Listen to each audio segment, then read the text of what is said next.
We're all over the place today, underground and overground. From meerkats to puffins, animals are stunningly adaptable. Earth, wind and water, everywhere it seems is home.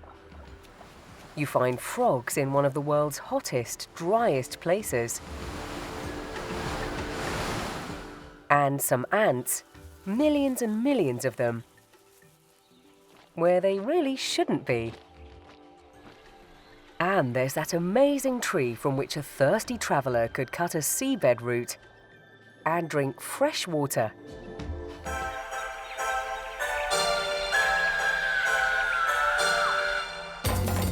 Let's get going underground, a safe hidey hole where you can raise your youngsters. For meerkats, that's a snug burrow, often taken over from a ground squirrel. For these tiny meerkat babies, the den is their entire world. They were born with hardly any fur, and their eyes and ears tightly closed. But they're growing fast. At 2 weeks of age, they venture upstairs into the big wide world. It must be quite a shock. The Kalahari stretches further than the eye can see. A vast desert, 10 times the size of Britain. In a close-knit team like this, bonding is all important. So the day starts with a group hug. The youngsters are going to be left with babysitters today, while the rest head out foraging. Meerkats have a high metabolic rate, so spend much of their waking time searching for food.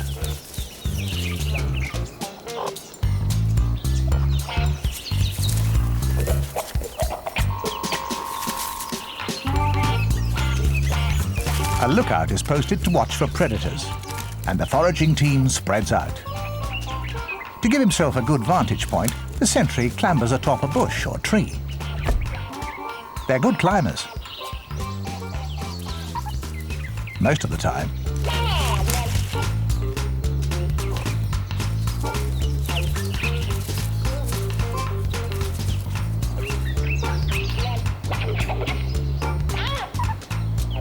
Some of their lookout posts really are dramatic.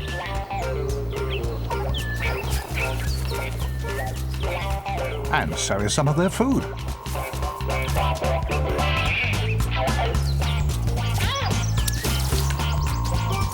They're very energetic foragers. This looks like a deadly meal choice. But meerkats are surprisingly partial to a crunchy scorpion. They disarm it by first biting off the highly venomous tail.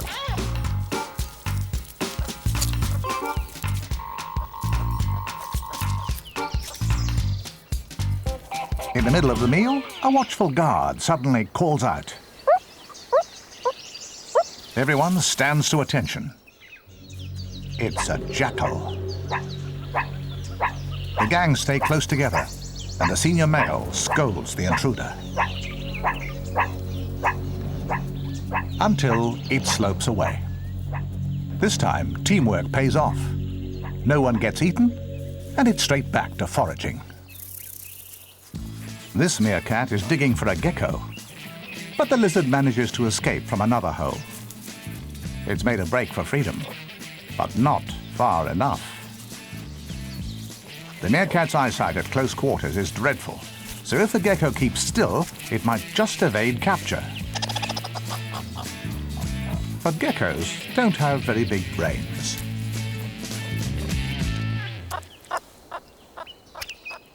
Their meal is rudely interrupted by another alarm call. This time, the threat comes from the air. A sprint for the shelter of their underground haven. They're running for their lives. And everyone makes it back. The eagle scoops up a ground squirrel instead.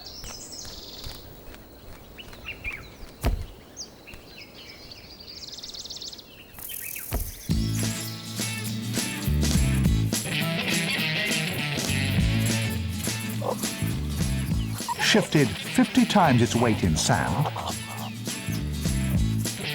and travelled over a kilometre through the hostile Kalahari. Now the cool underground den is calling. Time for a well-earned siesta with the kids.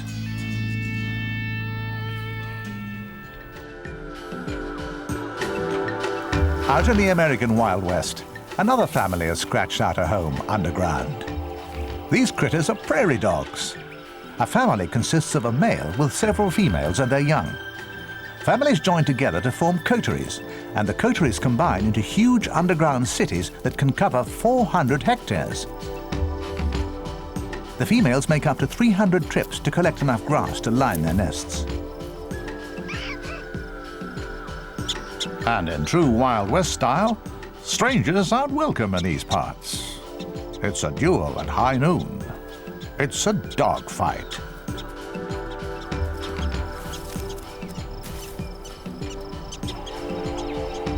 Actually, they're not dogs at all, but are related to squirrels. And once the intruder's been chased away, they get back to family life.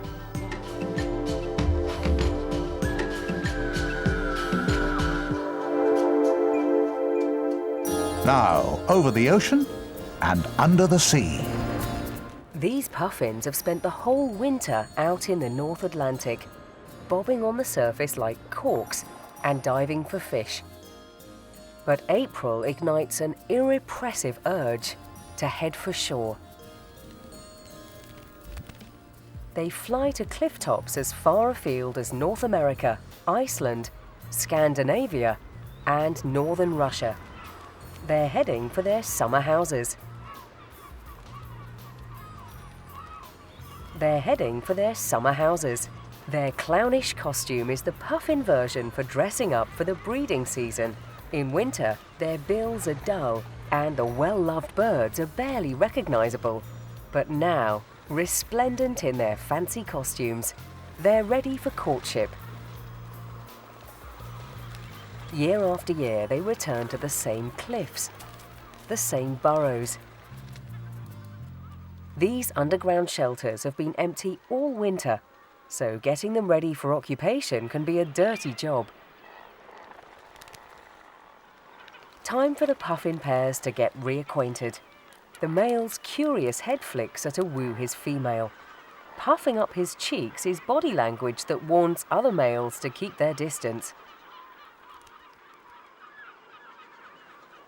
A spot of fencing with their bills might look like fighting, but this is the birds' way of renewing their vows with their nearest and dearest.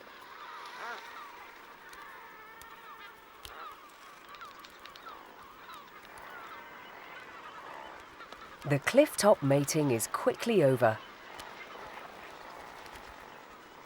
And this male entices his partner into their burrow with some more billing. Intruders to the party are always thrown out, but this daring visitor managed to sneakily mate with a female before being chased off by her outraged man. Soon, all the happy couples are busy collecting dry grass with which to make a soft lining for their nests.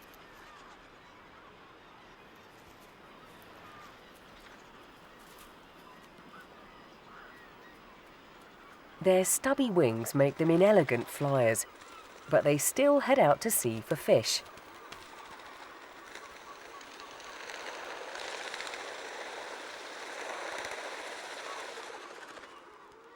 But once they dip beneath the surface, they're excellent swimmers, seeming to fly through the water far better than they do through the air.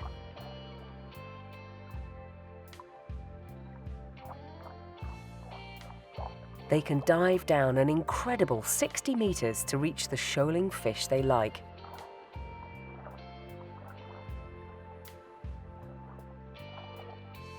By midsummer, the puffins are regularly returning to their homes, their beaks packed with fish, a sure sign that inside their burrows, their solitary egg has hatched into a puffling. But flying anywhere in these parts, especially with a tempting beak full of food, is a risky endeavor.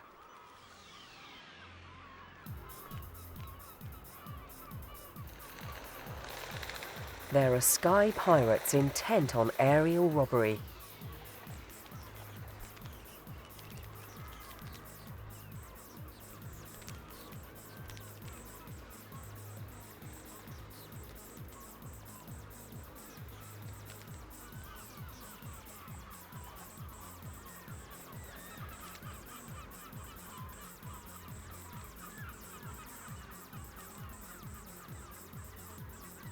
And some skyjackers even eat the puffins themselves.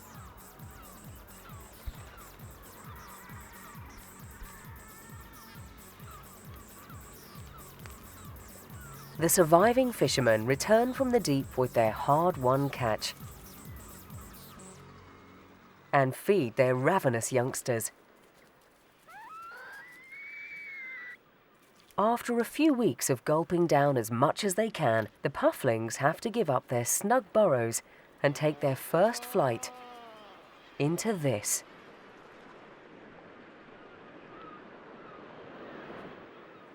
With their parents gone, the fledglings can only survive for a few days before they must take the plunge and start fishing for their own meals.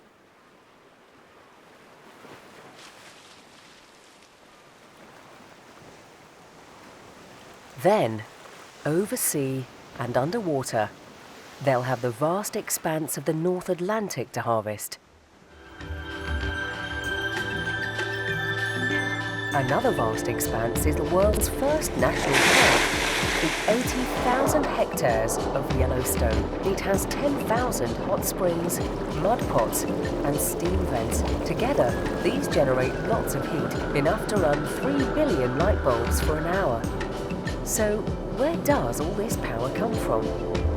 Well, hidden from view beneath a fault in the Earth is a massive underground magma chamber, 72 kilometers long and 48 wide. It's bigger than any city in the world, and it could erupt at any moment.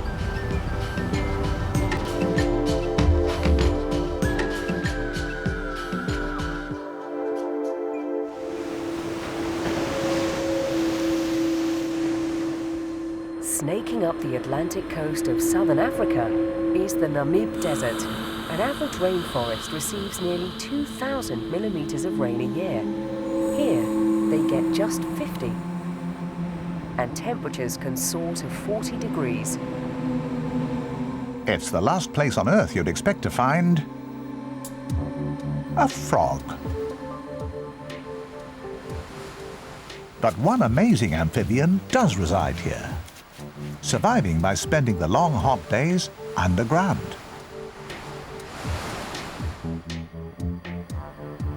The rain frog's rounded body and short stubby legs are ideal for burying itself in the sand. Just a few centimeters beneath the surface, the temperature can drop significantly.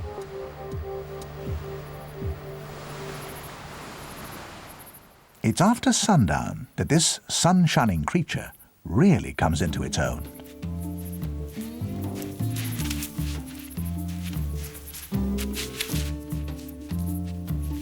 Emerging from its sandy tomb, it forages for food.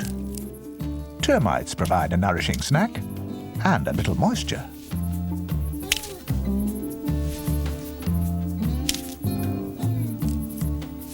But to survive, the frog needs more water than this, and it tops up its quota in an ingenious way. Just off the coast, which is rarely more than 50 kilometers away, the cold Atlantic currents cool the air, forming dense banks of fog. The wind carries the fog inland, where it condenses on the desert plants.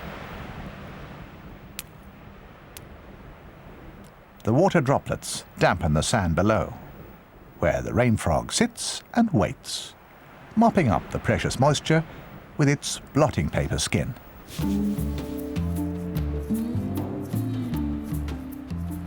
But all too soon, the scorching Namib sun is back. Time for the rain frog, who rarely sees any real rain, to take a dive underground for yet another day.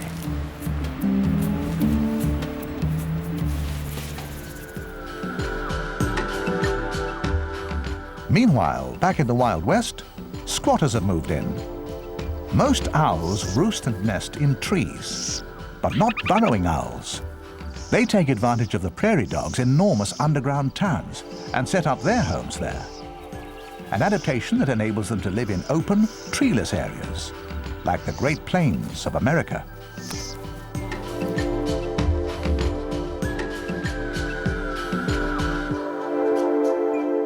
Now an army of billions advancing on Europe. A miniature invasion on an enormous scale, all along the Mediterranean coastline.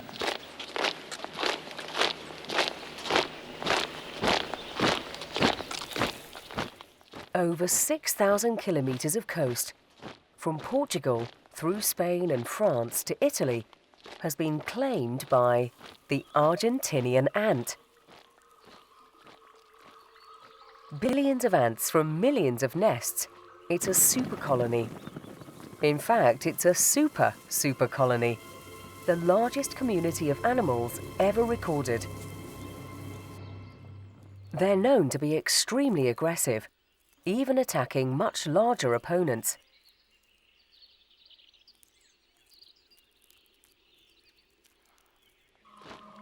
They're aliens.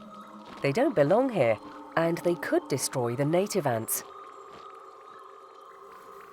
Scientists from Lausanne University are trying to find out how the ants can exist in such oversized colonies, and what effect this might have on the locals. Ants will usually fight and kill intruders from other nests. This prevents super colonies from forming. So how do the Argentinians manage it? The researchers need to find out. But first, they must round up some of the invaders.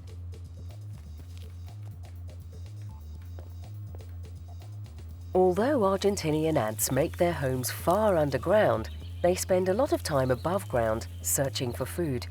Still, they're not that easy to catch.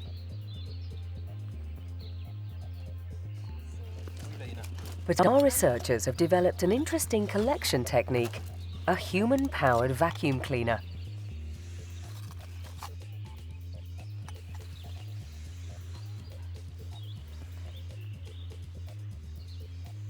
You don't want to suck too hard, though.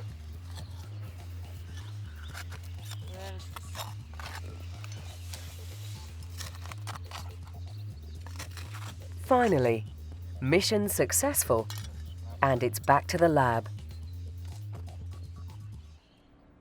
Ants from one nest all have the same smell, so if an ant doesn't smell right, it means it's not a nest mate, and that triggers a battle to the death.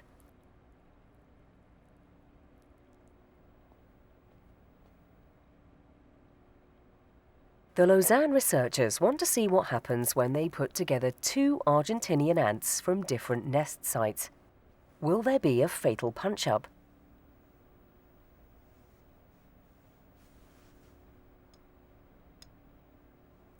There they are in the ring. Let battle commence. Just like normal ants, these strangers do fight.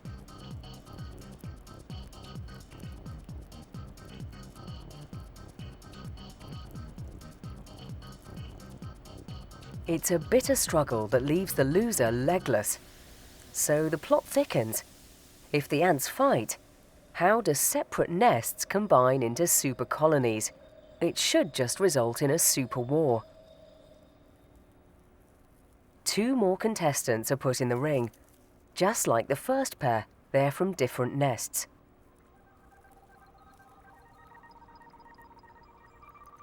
But this time, they're not at all aggressive. It seems that some of the Argentinian ants have learnt not to fight, and that's the secret of their success. Living in peace, the colonies can merge, grow bigger and bigger, devour all the food, and squeeze the natives out.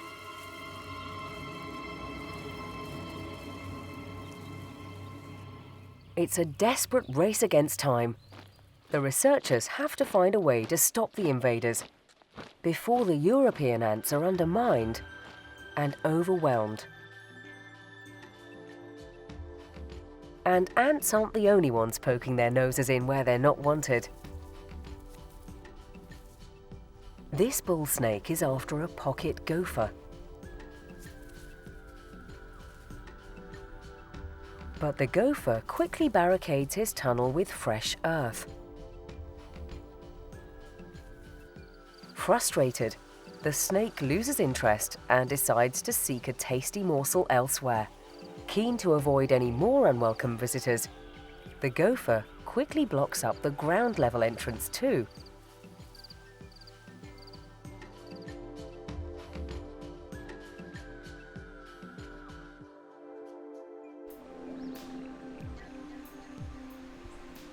Most plants keep their roots firmly beneath the ground, but some like to be different.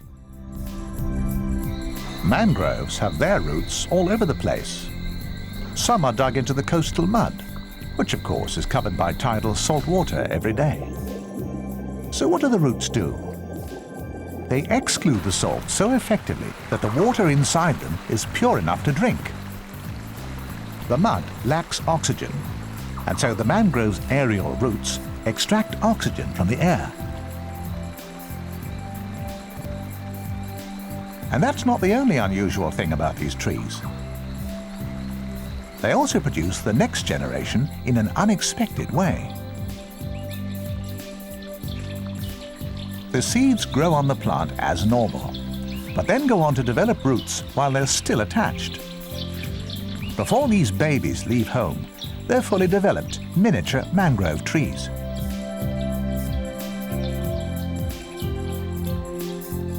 When they drop off, a few land in the mud and immediately take hold. But others will make their fortunes on distant shores.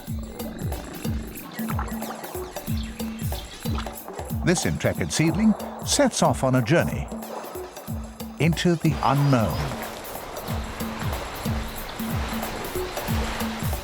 Carried by the ocean currents, it can float for up to a year and still remain viable. And where it's headed, there are already mangroves. In fact, it's hard to go anywhere in the tropics without finding these incredible plants. From the Far East to the Everglades, they create a unique habitat, home to many different animal species. Taking advantage of the rich fishing ground, herons and egrets stand sentinel.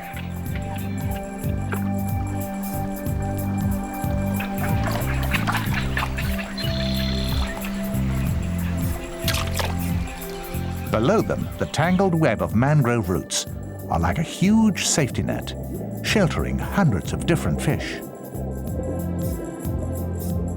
In these parts, strange creatures are on the prowl.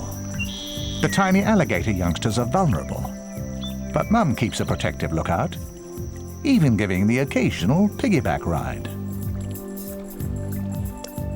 This is the way to go.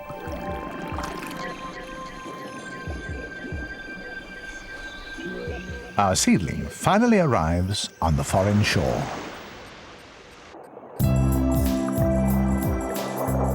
And is greeted by many brethren. Across the globe, mangroves cover 22 million hectares. In years to come, its fantastic roots will harbor many creatures. The tree that lives in 3 worlds: underground, under the water, and overground, all at the same time. Closely watched by the new neighbors.